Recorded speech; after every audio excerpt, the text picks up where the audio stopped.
Bismillah, alhamdulillah, salatu salam, rasulullah sallallahu alaihi wasallam. Assalamu alaikum wa rahmatullahi wa barakatuh. My name is Tariq Khalid. I'd like to welcome to our program here at Sharjah TV, Getting Closer to Allah, Getting to Know Your Lord. And we hope and we pray that by Allah's mercy, that these programs are helping people to organize their lives in a fashion that will be most pleasing to Allah. And as a result of that, they will be among the dwellers of paradise. And that's what we're looking for. We're not looking for the things of this world. And whatever we have in this world, fine. What we have is fine. What we don't have is fine. It's all good. But we don't want to lose our hereafter. And this is something that's very, very important. And I want to take a minute out to discuss this. I was at a gathering about a week ago, and we had this discussion. And the discussion is the comparative analysis between religion and work. And some people says, well, don't discuss religion in the workplace. This is your own individual belief system. It's something separate and apart from what we do at work. And it's very interesting. We don't believe that work is essential for a Muslim. It should be done or performed in a manner similarly, which is obeying the commandments of Allah. We shouldn't do work, first of all, in a place or do a kind of work that is in disobedience. That's the first thing.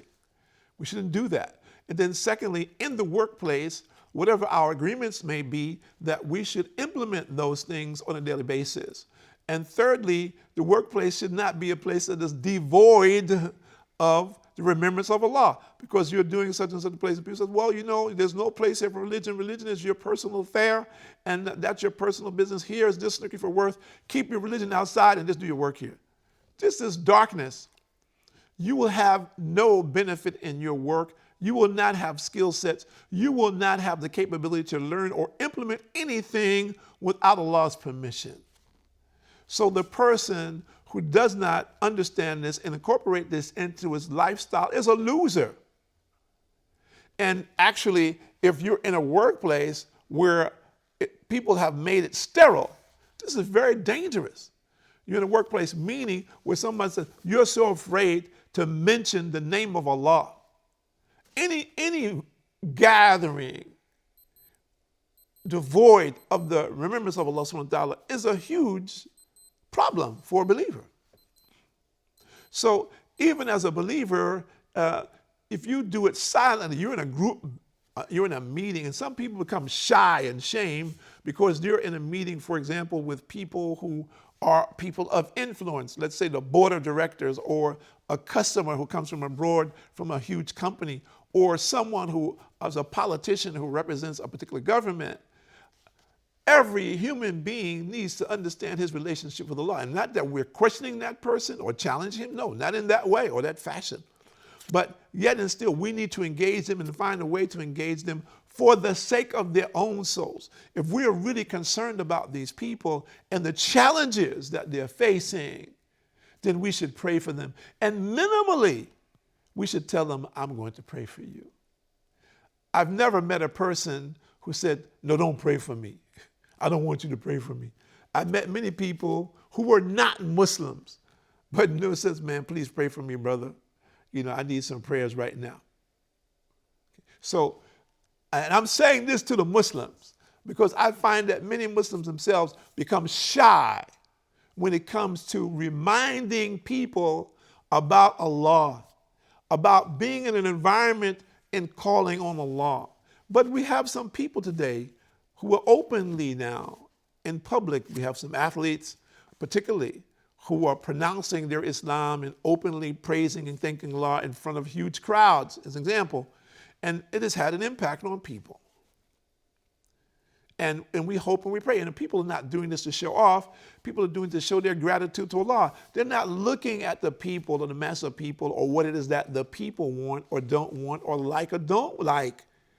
Their concern is that they will have to come before Allah, and they had this opportunity and they didn't take it. And they want to do it in a way, we hope, which is most pleasing to Allah. And this is a challenge for all of us. Wherever it is that we might be, that we become an example for the pleasure of Allah. and not one who causes displeasure, that when people say, oh, here comes that guy, man, I don't want to hear from him, man. This guy is terrible. No, that people feel happy when they see you, that when you greet them, they feel warmth when you greet them, regardless of who they are. And that's the way that we want to present ourselves. And that, we feel, is how Allah would want us to present ourselves. And that is the example that we found of the Prophet Muhammad Sallallahu Alaihi Wasallam. And this is what the Muslims should be doing wherever we are, whatever our persuasion may be. And the time that we're in today, subhanAllah, is a great time. And the Prophet ﷺ mentioned in many instances about those people who did not see him but will come after him, that there will be his brothers, those who invited the people to the oneness of Allah, to enjoin righteous conduct in a time where there is confusion in the last days, like today, that these will be his brothers. So this is a challenge for all of us, that wherever it is that we might be, that we don't become ashamed to be a Muslim, that we allow somebody, your name is Muhammad, and let somebody call you Mo because you're ashamed or shy to say my name is Muhammad, or vice versa. So it is important, and why are we saying this? Because we see the efforts of Shaitan and those people who are assisting him, that it is very difficult for us to escape his efforts today. That wherever you go, you can see these efforts. That we're being exposed to them when we can see them and when we cannot see them. So what does it mean? It means that we, the Muslims, we need to step up our game, for lack of a better description. It is something that athletes say, right? Pick up your game. Play your A game. And that's what we need to be doing. And that is in all aspects, meaning that in seeking knowledge, implementation of the knowledge, the promotion of the knowledge, and our prayers and asking Allah to guide all of humanity, to guide us and our families, to protect us from the evil that exists, that which we see, that which we don't see, that which we understand, that which we don't understand, so that our hearts are truly connected with our Creator in belief, in submission, in thanking, in praising, in understanding that ultimately the real knowledge is only with Allah. And the truth, that Allah will bring the truth to those who wish to seek it, that Allah will grant it to them. And for us to convey this message to every single human being that we can. That is a challenge for us, to be aware and conscious of this, and to take those steps on a daily basis. So I'm asking everyone out there, every Muslim, take on this challenge. People say, well, I can't change the condition. No, but Allah can. And it says, Allah will not change the condition of a people until they change that which is in their own hearts. So we need to change. If we're in a circumstance, we say, well, that guy over there, he needs to change. And this one needs to change. We need to change. And we need to be more obedient to Allah. When we are more obedient to Allah, Allah will grant us more and more. And Allah will help us in our society, in our work, in our families, in our daily efforts. If we are concerned generally about the condition of humanity, we see the suffering of people, and that it is very interesting because the suffering that is promoted generally is the suffering of the poor, and it should be. It should be. But at the same time, the people who have the means to relieve the poor, in many instances, they're suffering also, but in a different way. They're suffering in many instances from the sickness of deceit and arrogance and disobedience to Allah. So it's a different thing. And not in all instances, and we cannot accuse all people, and we cannot do that. We can accuse those that we don't know. But in many instances, we find people who are in this condition, and they're on lockdown. Their desires, their associates, and Satan has them locked down. If you watch it closely, you can see some of the people, the things that they say, you're astounded at. How can someone say this in public, globally, in today's world? How can he say that? And when you begin to observe it, and you look at this individual and the people who are surrounding him, you said, this man is oppressed. He is joined with, or this woman has joined themselves with some people. They're oppressors. He is being oppressed. And as a result, he is oppressing others. He is locked in to his own arrogance, his own desires. So pray for him, that Allah would change his heart. The worst oppressor, Allah can change his heart. Allah has done it. Allah continues to do it.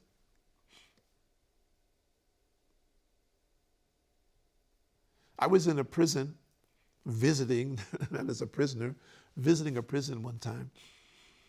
And the brother who was leading the prayer in the prison, he was a prisoner. They said he was doing several life sentences, which came to about 350 years, which was inconceivable, which means he killed several people, or at least he was accused of killing several people, minimally. Of course, you never ask, but this man changed his life. He would never leave the prison. They didn't execute him, but he would never leave the prison. But he accepted Islam. If you met him, you could never, ever conceive of the fact that that man could have ever done that. He was leading the prayers in the prison. And this was one of the top security prisons in that particular state. So when people ask me, I said, well, we have the stories of people old, but I've met people today, personally, who, if you look at their records, you could say that person was a horrible person. If you look at their acts, by the law, they could have been killed. But by Allah's mercy, they were not killed. And above and beyond Allah's mercy, they accepted Islam, where they can be forgiven for these sins and correct themselves and seek Allah's mercy for the rest of their life and live a life according to the commandments of Allah. So when people say, well, don't pray for that guy, he's terrible, but that man, maybe Allah will change his heart. And when he changes, he can impact the lives of millions of people. Think about that. It is a different perspective, isn't it? Of course, we pray for the poor. We have concern. We should, subhanAllah,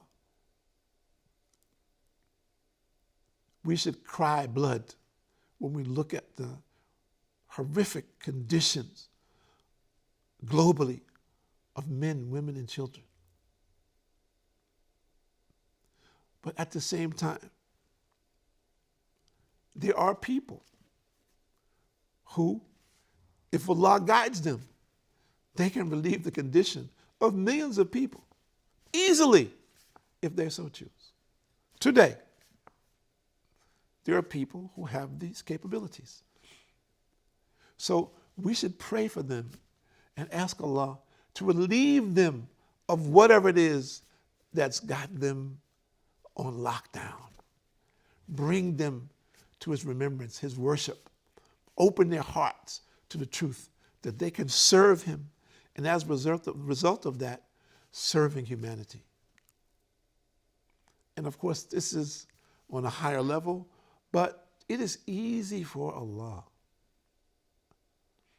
It is easy for Allah. And if we have really, really the true concern for humanity, when we see some of the most ignorant acts that people commit today. And without attacking those people, just think, what kind of darkness is in the heart of these people? How can we get the light to these people? And people say, well, some people say it's impossible. There's no chance for these people. That's not true. Believe me, that's not true. It's unbelievable what, in this time, how Allah has impacted the hearts of people who were very extreme in their actions, in their efforts, just as there were people in the past. And Allah has brought them to Islam, changed their lives. And in changing their lives, they changed their perspective. And they become servants of Allah, slaves of Allah, happily, and making effort in this way. We need more slaves of Allah who have the concern for the condition of humanity. Let's see what Allah says. The surah number 2, Surah Baqarah, verse number 169 to 171. Bismillah ar-Rahman. He, Allah is talking about Satan, commands you only what is evil and sinful, and that you should say against Allah what you know not. When it is said to them, follow what Allah has sent down, they say, nay, we shall follow what we found our fathers following, even though their fathers did not understand anything, nor were they guided. And we find people today, are they saying the same thing? I've met people who say, well, this was the religion of my fathers and my ancestors and my tribe and my nation and my family and so forth and so on. And so, but does that make it right? Because they were doing this, does it make it right? The Muslims and the Christians and Jews have great examples from the prophets, the stories of the prophets of this.